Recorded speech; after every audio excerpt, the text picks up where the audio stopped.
Hey everyone, welcome to the newest edition of the Arcteryx Fireside Chats. I'm Sarah Knapp, the founder of Mappy Hour, and I'm really excited to be talking to one of our New York City partners, Keith from GOAT. So, hey Keith, how's it going? Hey Sarah, it's going well. How are you? I'm doing great, Awesome. considering. Hi. Yeah. So let's just jump in. Tell us what you do. Yeah, for sure. I'm the founder and the adventure director of Get Out and Trek, or as we like to call ourselves, GOAT. And all of our members we call GOATs. We create outdoor activities for the LGBTQ community that really sort of give a sense of community and getting outdoors, but we also use our platform to advocate, for the LGBTQ community and greater level of inclusion in the outdoors. Awesome. And so how did you get started with GOAT? Oh, Lordy. I had been a whitewater kayaker for about 15 years. I've kayaked everything from Canada down to Patagonia on the eastern seaboard, and just really never came across another out gay kayaker. And while I had incredibly amazing friends that I developed during all of that, it's really quite lonely to be sort of like the only gay person in a sport that's not traditionally welcoming to the queer community. And so when I moved to New York City, it was really a challenge for me to sort of like find my outdoor community and find sort of people in the LGBTQ community that are outdoorsy. And there's a lot of like one-off clubs here or there that do this sport or that sport. But as I looked across New York and I looked across the country, I just really didn't see anything that sort of, spoke to me about the types of outdoors that I wanted to be doing. So I felt that creating GOAT could really sort of like fill that gap and that need for the community. Cool. And can you tell us a little bit more about GOAT and what kinds of activities you do or trips? What does it look like to be a member of GOAT? Oh my God. So literally it's anything that comes out of my crazy mind. We do rafting, kayaking, zip lining, and those are very like trip oriented. Some of the trips that we do are in and around our local community. So how do I get out of New York City for an hour or 2 hours? Some of them are further stretches that sort of like takes you into an overnight sort of experience. And then others even further is sort of a multi-night sort of adventure, which would be more common to some of our ski trips and stuff like that, where we'll go to Canada or Colorado and ski for several days. Awesome. Sounds fun. And then so the other side of that really winds up being is thinking about how do we build more community. And so we do some festivals and some activity planning that isn't about a trip. It's about, getting as many people together to enjoy the sport that we're ultimately loving or becoming interested in. Cool. And what do you think the greatest challenges so far have been in increasing LGBTQ representation in the outdoors? Well, I mean, I just think DEI or diversity, equity, and inclusion is the challenge. I think that the industry, the outdoor industry as a whole, has been very slow to understanding, what diversity, equity, and inclusion looks like for the LGBTQ community, and to do it in a very responsible and authentic way. The community is extraordinarily diverse. Not that there aren't diversities in other minority-based communities, but we have gender identity and sexual expression and sexual orientation and inner city and rural and all of these complexities that come together to sort of speak, about, the complexities of our community. It's hard. It's hard for even someone like myself to represent adequately, the needs and the challenges of the community to get them outdoors in the safest ways possible. And I know GOAT has adventures across the country, but when you started and the things that you do in New York City, is there anything distinct about being in a huge metropolis like New York that might be different than being in another city or a mountain town? Yeah, no, I mean, absolutely. I mean, we intentionally, in creating GOAT, focus in on wanting to do it in a major metropolitan area, in New York specifically. With more people, there's more diversity, but it also means there's more challenges in getting outdoors. And it really just creates a lot of opportunity that other cities don't necessarily have or have in the level of complexity. And so I've always been sort of a problem solver type person. And so when I think about what a great opportunity New York is it just has so many challenges that, to come in and start picking away at them seems, fairly, I wouldn't say easy, but just that there was a lot of opportunity. And what's your vision for GOAT for the next 5 years, let's say? 5 years, bigger, better, other things. No, I think really to have a greater presence across other metropolitan areas, to grow our summer and our winter outdoor pride festivals. And then one of the things that we're really, really super excited about is sort of taking a greater stake in building greater level of inclusion in the outdoors. We are launching our Equality Index that allows us to create some transparency in the industry about what efforts there are by outdoor industry companies in working with the gay community, and I should say the LGBTQ community. Yeah. Okay, so let's dig into those things a little bit more. So I guess let's start with the festivals. What does it mean to have a Pride festival in the winter and the summer? Yeah, no, so Pride festivals traditionally are a parade and going to the bar. And those are super, super fun, but there's a lot of other ways that we can sort of express pride. And so we came up with a campaign called Take Pride Outside. And the idea is to start transforming the Pride festivals into something that actually incorporates other things like outdoor activities. And so we started off, in New York, working on in Dumbo and having a festival where we can bring people together in a single geographic area to experience lots of different sports, be supported by the outdoor industry, and just have it for a community. The cost barrier is none or next to none for the participants, and they just get to feel supported and engaged, celebrate, their, queerness and being outdoors. And so our festivals are about bringing the sport together with the community and sort of celebrating those two things coming together. So that's what we did in the summer. We've done that now 3 years in a row, and we started something called Winter Summit, which is our outdoor winters festival, Pride Festival, that we did that. Our inaugural year was this last winter up at Stratton Mountain. I know, I was really bummed I missed it. I unfortunately scheduled an event the same weekend. We're planning on my part. Cool, so let's dig into the other half of what you were talking about. Tell us more about this index and kind of how you're doing it and then what you hope to achieve by doing it.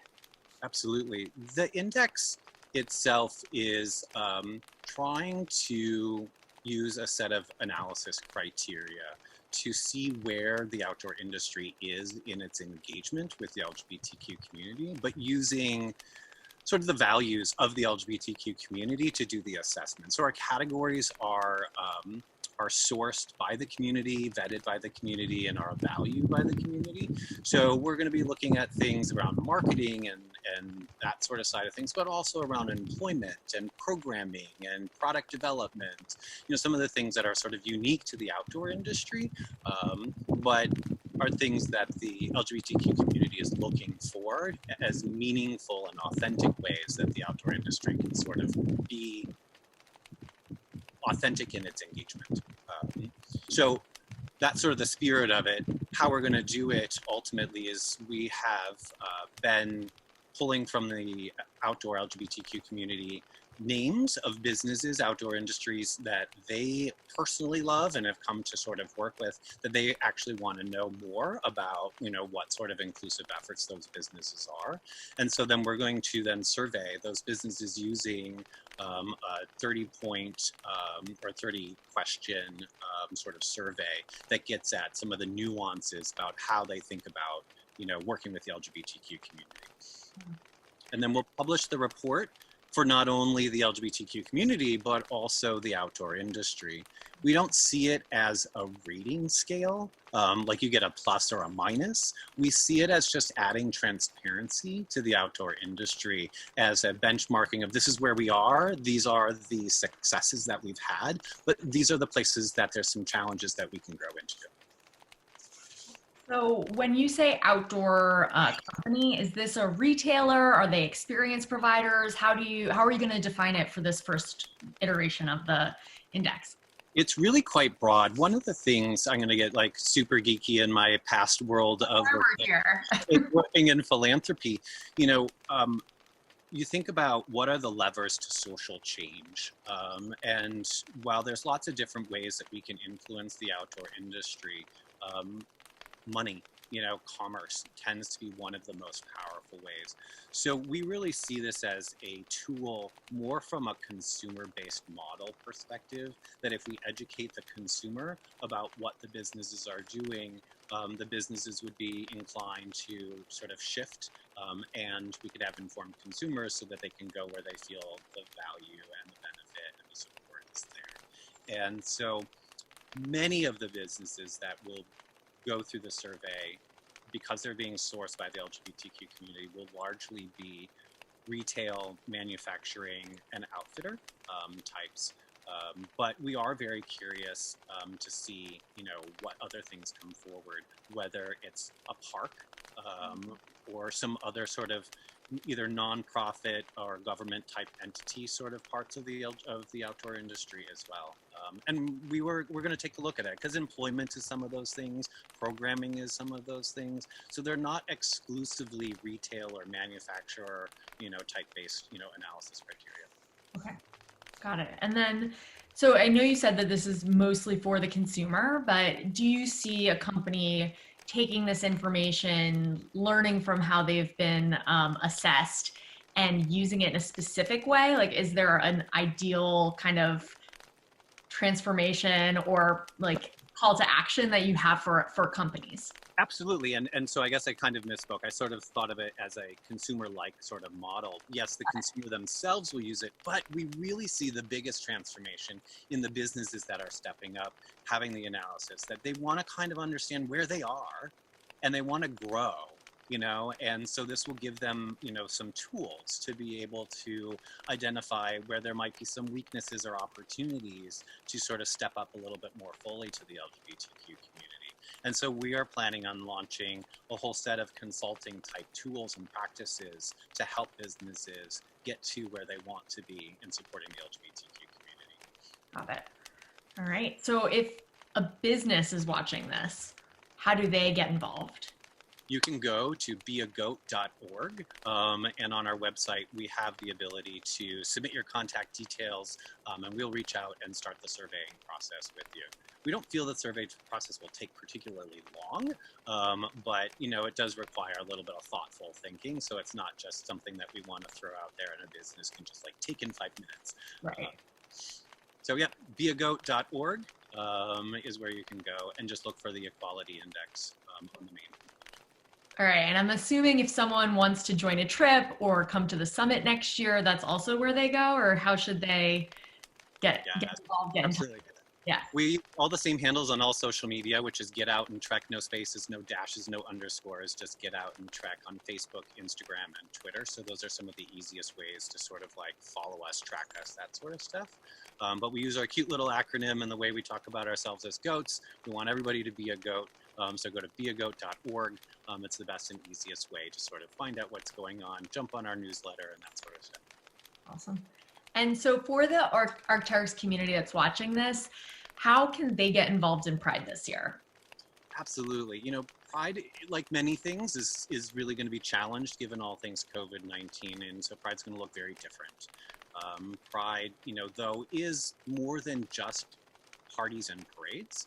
And so there are a few different ways that people can kind of tap into the celebratory nature of Pride. There are many of the cities and towns that host Pride festivals have shifted over to a virtual Pride. So you can tap into many of the different community celebrations that will now be hosted through, some sort of online, video, Zoom-like, environment. So those are super exciting and a great way to participate. I think, in that authenticity side of things, I think sending messages and connecting with people that that are in the LGBTQ community and showing your love and your support. It's one thing to go out to the Pride Parade and wave your banner, and that's super exciting to be supportive that way. But sometimes, particularly in these days, reaching out to a friend and just being like, hey, I know it's Pride, happy Pride. Those are really meaningful. And then I guess two other sort of easy ways. is, donations. Small LGBTQ nonprofits are really suffering during this time. Many of the fundraising efforts that they do in and around Pride won't be happening. And so, reaching out to, any LGBT person that or just looking up and then finding some of the smaller local community-based LGBT organizations could really, really benefit from that type of support. And obviously getting any of your friends to be able to do that with you. And then supporting LGBTQ-owned businesses. There's lots of us out there, and we have tons of different types of things that we, provide. And many of these virtual Pride celebrations will be listing who is in your local community that is LGBTQ owned, and supporting them. So whether it's the bakery or an outdoor adventure company, I think we all understand what allyship is about, and we're happy to have anybody from our community or people that support our community. Well, those are great, very actionable things that people can do right now. So that's awesome. Thank you.